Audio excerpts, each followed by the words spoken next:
Welcome to the Bodacious Women in Cannabis podcast, the show where the bold and brilliant women cannabis business leaders share their journey and their expertise. Here's your host, Susan Burns. Hi, this is your podcast host, Susan Burns. As a cannabis lawyer by profession, nothing delights me more than showcasing bodacious women in cannabis. Today, we are talking with Cynthia Cabrera, Hometown Heroes Chief Strategy Officer.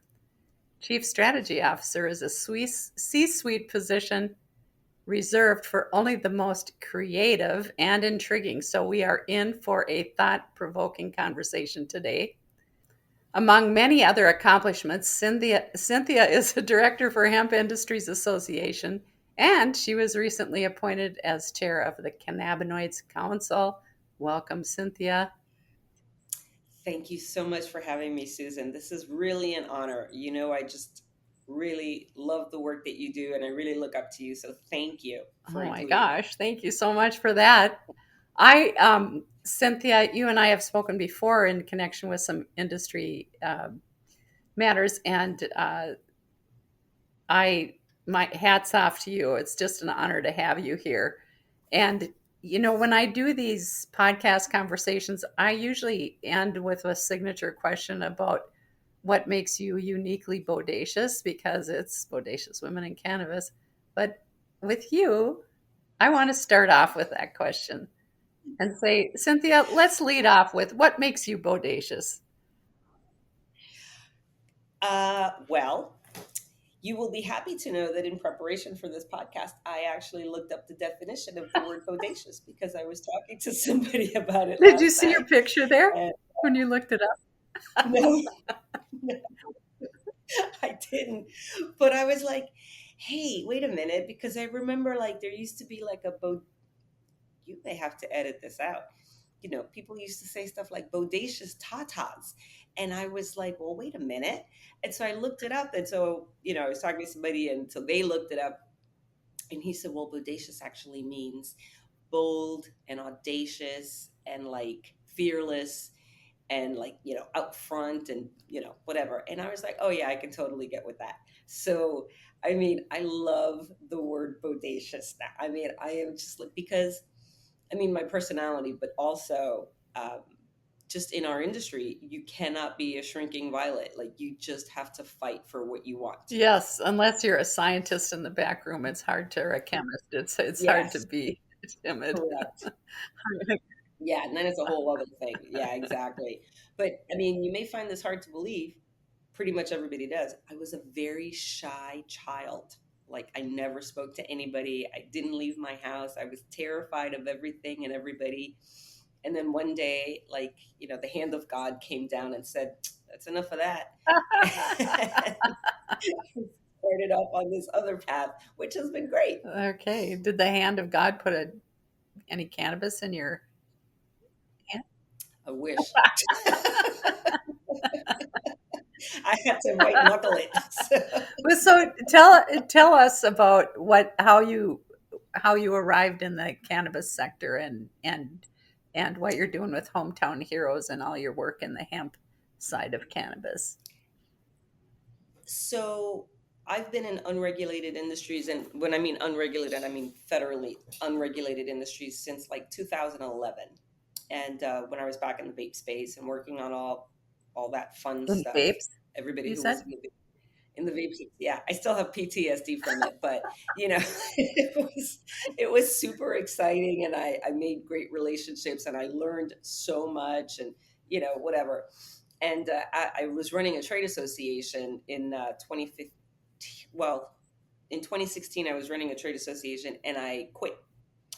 And I decided to go into consulting, and so I had clients lined up and that kind of thing. And I think like my press release went out like on a Monday.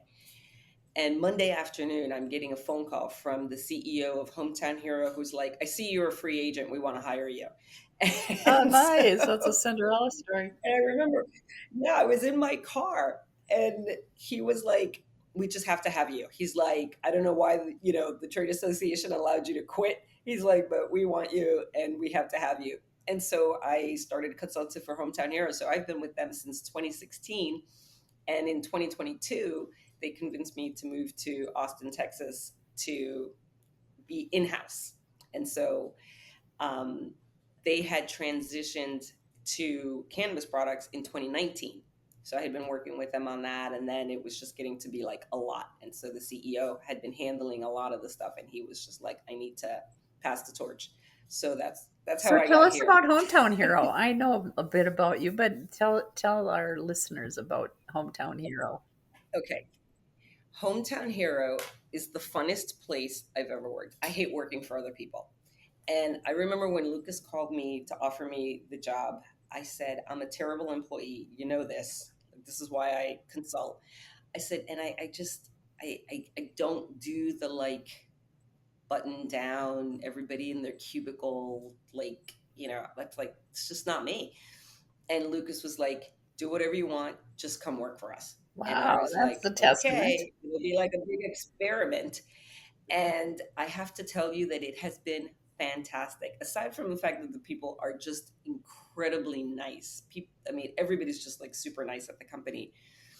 But this company is just like innovative and edgy and willing to take risks. Although we also weigh risks, we take our risk temperature periodically, frequently, I should say, and it's just like it's great.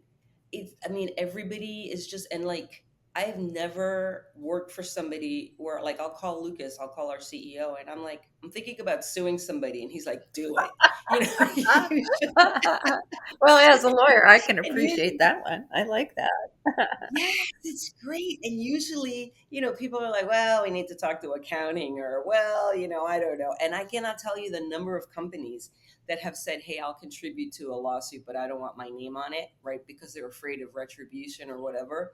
And like, we're willing to just go out there and like suck at people. We're suing, and it's worked out really well for Tell us. us about the products that Hometown Heroes is is in, and then let's talk about those lawsuits, because as far as I've seen, you're batting 1,000, Cynthia, on your choice of when to enter. So that's a pretty good record.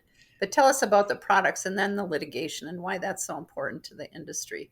And I know that you don't choose lightly, like just to sue, because I do you not. always have a very good reason for your litigation. And it's good that Lucas trusts you. You have good judgment, and I'm sure that's why he does. But talk to us about the hemp biz that Hometown So, Hero is in. so we have mostly edible products, and I mean, I have to say our stuff tastes And it's great, hemp derived, which is like right? number It's one. all hemp derived. All hemp derived cannabinoids. Yeah, we have a farm in San Antonio that grows all our stuff, and everything is manufactured there. And then we do our distribution. But I mean, our number one is quality. Number two is it tastes great, and we don't have what do you call them? Repeat customers. We have loyal customers. Mm, Like, they will purchase our products even though somebody else's products are on sale, right? So I mean, that's a mark of a good that is. product, right? It's like when you have a face cream or shampoo or some consumer product that you use that you're just attached to, and that is the only product that you will use. And if it goes on back order, you'll wait for it. Thankfully, we never have stuff on back order, but it's the same kind of thing. So we have repeat customers, but we have loyal customers. Like, they will just purchase our products. And I think a lot of it has to do, aside from the quality and how good they taste, a lot of it has to do with the fact that they know we fight for them, that we're like out there, we take a stand. And so a lot of our customers communicate to us that, and retailers and end consumers communicate to us that they know we're taking a stand for something, and we're supporting them in one way or another, and they appreciate that. So I think like the hemp industry, in terms of edibles and beverages and consumables, and the growth of hemp products specifically for that industry is still a small industry, and it is hometown. So the hometown hero label I see you're marching right into. And so, but what are the issues that you have to fight for, that you have to take a stand on? Well, I mean, we can talk about Texas, for example. So Texas legalized hemp. They adopted their version of the USDA hemp program in 2019, and immediately Hometown Hero started making products. And then in So hemp derived consumables, hemp gummies, derived cannabinoid cannabinoid products. gummies. Okay. Yeah. And actually, I should take that back. The company started with CBD Okay. products, and the CBD market kind of like shot up and then it cratered. And then the company moved on to the hemp derived cannabinoids. And so everything was going great. There was a New York Times article about, the explosion of, Delta 8 and hemp derived cannabinoids and that kind of thing. And then the next thing you know, the state of Texas decided to ban Delta 8 products. And so we ended up in a lawsuit. The company ended up in a lawsuit, and we filed for an injunction, which we won. And but the basis, and I always joke, we got a lot of attention about that lawsuit, but it's not a sexy lawsuit, right? It was an Administrative Procedures Act violation that got us that Oh, injunction, come because on. so the That's not state sexy. Administrative Procedures Act violation. I know, Wow. EPA violations. Find me something sexier. I mean, come on. You want to script just thinking about it, right? But I always like, people are like, "Oh my God, your lawsuit is so amazing," and I'm like, it's not a sexy lawsuit, but we were in the right because they went about it the wrong way, and so we got this injunction So what did in the 2021. injunction mean for you and for the industry? Well, we couldn't sell for about 2 weeks. We lost millions of dollars, couldn't sell until we got that injunction, and it meant the same for the retailers and other Consumers sellers in the state. too. Yeah, consumers. And our lawsuit, sometimes people will sue and the lawsuit is only for them, right? It only covers their products or their business. And our lawsuit allowed everyone in the state of Texas to continue selling, right? And so we're really proud of that. We didn't try to manipulate so it was only for us. We did it for everybody. And so for like 2 weeks, we couldn't sell anything. So millions of dollars down the drain. And then we got the injunction awarded, and we had it for 2 years, and the state appealed. And so we had the appeal hearing, it was right after Labor Day, so September of 2023. And all the appellate lawyers had been prepping and preparing me that we were going to have this three judge panel that was going to hear our case, and then it was going to be 6, 7, 8, 9 months before we would hear anything because the appellate court moves very slowly. No. 3 weeks later, we had a decision and they upheld the injunction. And it was like, wait, Yeah. what? It was we were really, really well prepared. We put a lot of hours into it, and it was a lot of work. And was that But the Eighth Circuit, or was that a Texas appellate court? it was the Texas Third Circuit something, whatever. Now I'm even Okay. blanking out on it. I finish something and then I Yes, move on. of course, as you should. But it was Texas. It So was not that's federal. It amazing was too, state. because Texas is known for being very conservative. Yes, and 3 weeks, and just like that. And we went to the hearing, and we had a couple of witnesses who had been at the original hearing who came because they wanted to be there, including a veteran who had testified the last time. And so it was amazing. And the fact that they turned it around in 3 weeks speaks to the strength of the argument. We haven't had a trial. We haven't been able to even get to the merits of the case. And again, not a particularly sexy case, but I love that they turned it around in 3 weeks. In January 3rd, the state appealed the appeal to the Texas Supreme Court. And so they want the case heard all over again. Okay. And so we're in the middle of that now, dealing with that. Stay tuned, everybody. More to come. Stay tuned. And after that, I guess it's the Supreme. Texas does not disappoint. It's a big state and big cases. It's a big, yeah, they do it big here. Yeah. So, tell us more about your involvement in the hemp industry in general, and the issues that you're working on, and why it's important to the cannabis industry overall. Because there are two, I guess there are two camps, but I think it should be one. That's my personal opinion. But so there's the marijuana side and the hemp side, which marijuana seems to be co-opting the name of cannabis. Um, but anyway, so for ease of distinction, I'll talk about hemp and marijuana side. So, and you're primarily in the hemp. Okay. Okay.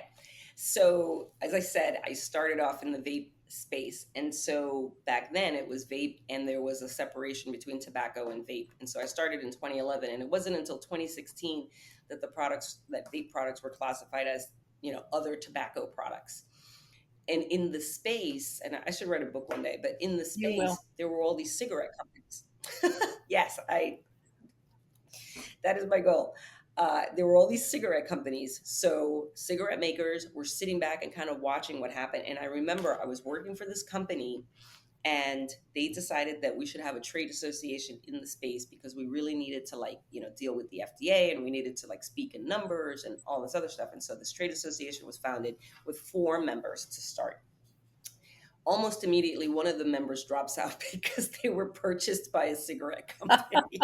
So we're down to Okay. 3. Three's a good And number. then, and I wasn't like, Three is a good number. yeah, I mean, yeah, 3's a good number. 3's great until 3 became 2 because another one of them dropped out because they were purchased by a cigarette company.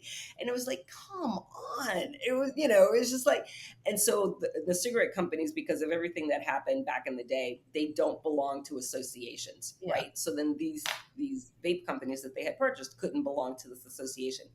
But in those 5 years that I was doing that, I ended up working with a lot of the cigarette companies, cigarette/tobacco companies, and they are so smart. Regardless of what you think about cigarette smoking, I've never smoked a cigarette in my life, but regardless of whether you smoke or don't smoke or what you think about it or not, they have the smartest people there. I mean, they have analysts, they have lawyers. I mean, they are so smart. They are constantly gaming things out. The only thing is they move super slowly Because they're huge. right? But they're huge. Exactly. They do not pivot. They just don't.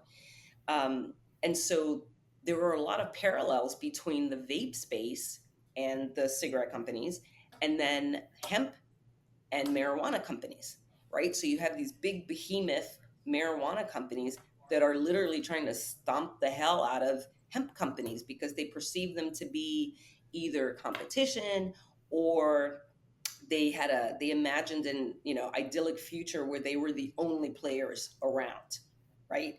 And it's just not shaken out that way, right? 2018 kind of screwed things up for them, and they're like, well, wait a minute. But to their credit, they've spent many, many millions of dollars and a lot of capital and energy on making sure that hemp gets stamped out wherever they have the opportunity. So the umbrella of the word cannabis is super interesting. So we have an entire marketing department, and they use the word cannabis all the time because when you do focus groups and all that, people know what cannabis is and they're interested in it, but they might not want marijuana, but nobody really knows. A lot of people don't know what hemp is. And so cannabis is a good, and it is the plant, right? It's the umbrella plant. And so it's accurate, but it cuts both ways, right? So to your point earlier about how they should all be under one umbrella, it's cool, except that there should be regulatory differences. Yes. Because one is federally legal and the other one is federally Correct. illegal, right? And I encourage marijuana companies all the time to get into the hemp space because they're losing their shirts. They're losing money like nobody's business. I read an article last night about a very large marijuana company that has lost so much money. They're being sued by multiple investors. I have no idea how they're going to crawl out of this hole. It's unbelievable. Yeah, and you do read about that all the time about the MSOs, multi-state operators in the marijuana industry, just having a hard time staying afloat. And the thing is, they look at the hemp industry, which, to your point, also to your point, is pretty small, right? This is the beginning of the industry, and it's pretty small. But the marijuana industry wants to blame hemp for all their ills, right? And really what they're saying is, oh, no, no, no, no. In the states where recreational marijuana is legal, it's because states have rights. And then they go to the federal government and they go, but hey, this hemp thing, this can't exist. So states shouldn't have rights. And so, like, they talk out of both sides of their mouth. And it's like, hey, just join the hemp space or just like do your own thing. And to be fair, and here comes the like bold and audacious part or whatever, they kind of did it to themselves, didn't They what? Because they did it to themselves because they agreed to all these state regulations that were so burdensome and so onerous because they desperately wanted to get into business. They spent millions of dollars and it turns out they can't make any money. Whose fault is that? Well, I'm going to take that as a rhetorical question and not answer on the grounds that Oh, we're not doing Q&A today? Okay. All right. That's fine. Maybe next time. I don't know. no, but I see your point, and to me, the water's warm. Come on in. Absolutely. There's plenty of space in the hemp space for everybody. Hey, marijuana folks, you're not making money over there? Come over here. The water's fine. It's all good. There's room in the playground. But I actually thought that for a long time when I first started in the industry, and I was reading, which seems like 100 years ago, but it was only 3 or 4. But I was reading about the tension between the hemp side and the marijuana side, and I'm like, what? And somebody went off on me once in a conference call and said, "Well, you hemp people, you're not taxed, and therefore, blah blah blah, and you can deduct your taxes like a normal business and 280E." And I'm like, okay, well, so is this misery loves company? I mean, I don't get it. Join forces, and they're like crabs. You know when a crab is trying to get out of the pot and the other crabs are pulling them down? It's like that. Exactly. Why do you want us to be? This is what I always say. Don't make it harder for us. Let's make it easier for you. Exactly. Like, we're totally supportive of that. Why do we have to suffer in order for you guys? And because you're not going to make any money, because you're not talking about changing your overly burdensome regulations. You're just talking about killing us. And I'll tell you something else. Marijuana, the industry in general, if you look at the things that they say and the actions that they take and trying to shut down hemp and, overregulate it and all that other stuff, they hate farmers. They hate hemp farmers. They hate women. They hate minorities. They hate veterans, because those are all the people that they're looking to disenfranchise and shut down. They're looking at shutting down small businesses. They're looking at putting women out of work. They're looking at putting hemp farmers out of business. Every time they talk about trying to regulate hemp to their benefit, they're talking about putting thousands, tens of thousands of people out of work, out of business, and just out of it for their own convenience. Just come over here to us. New York State, it's in writing when they had that lawsuit, when they issued those emergency orders. I want to say like June or something. And then later on, there was a lawsuit. And in there, I was reading through the paperwork, and New York State admitted, they agreed that they had put additional regulations around hemp for the financial benefit of the marijuana industry. Are you kidding me? No, and we've we've seen that happen here in Minnesota, because hemp derived cannabinoids have been legal since 2019. We can talk about all the ins and outs of that long song and dance, but last year during the session when they legalized marijuana, aka cannabis, there's no dispensaries until 2025. So what they did was they put the 10% tax on the hemp industry, sales tax, to support the newly formed Office of Cannabis Management, which I think the month after it was enacted and imposed the tax, was something like $400,000 was taken in.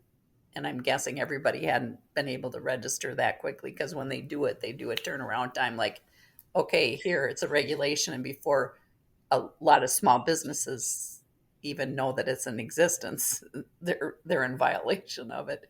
But yeah, so that happened, and we had a lot of the things that you're talking about in New York happen, and overall adverse impact on hemp businesses and specialized legislation for the medical part. And yeah, it's an interesting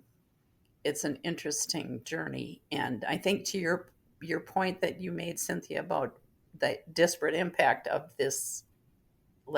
of these efforts, like the beauty of the hemp industry, and what I've always liked about representing clients in it, and tell me what you think with your experience, is that it's so diverse and creative, and there are a lot of, so it's a lot of women owned, a lot of people of color, a lot of white people too, but it's everybody. It's America. I love that there's room for everybody. Yeah. I think that's fantastic. And you want to know what's not sexy? What? Marijuana. You want to know why marijuana is not Tell us, sexy? Cynthia. Because all those pioneers, tell me more.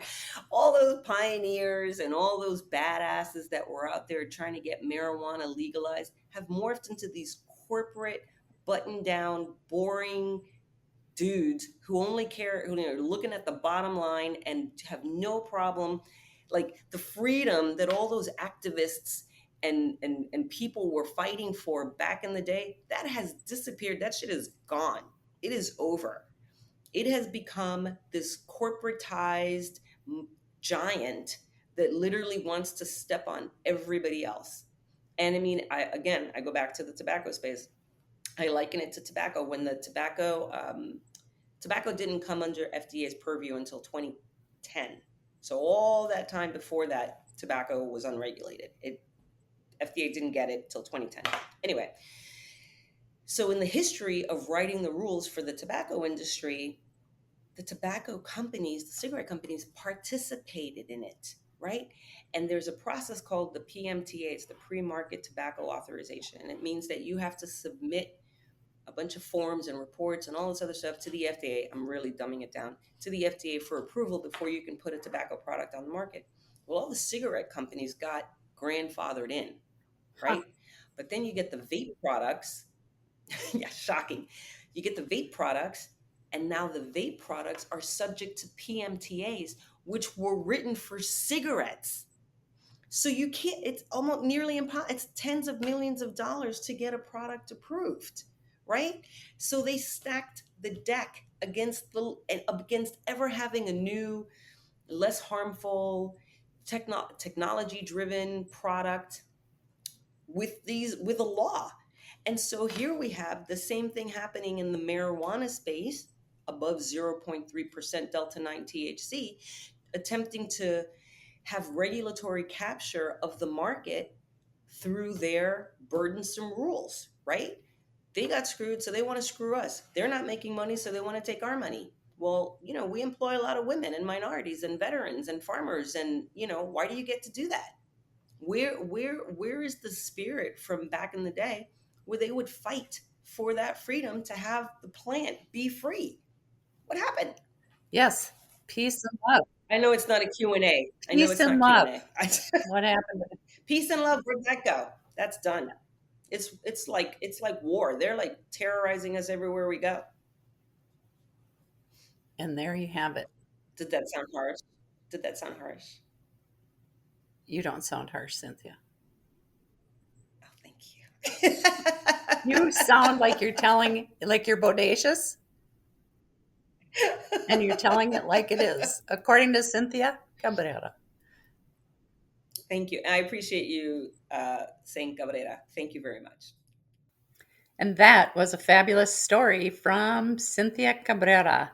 You heard it here first on Bodacious Women in Cannabis, why marijuana is no longer sexy.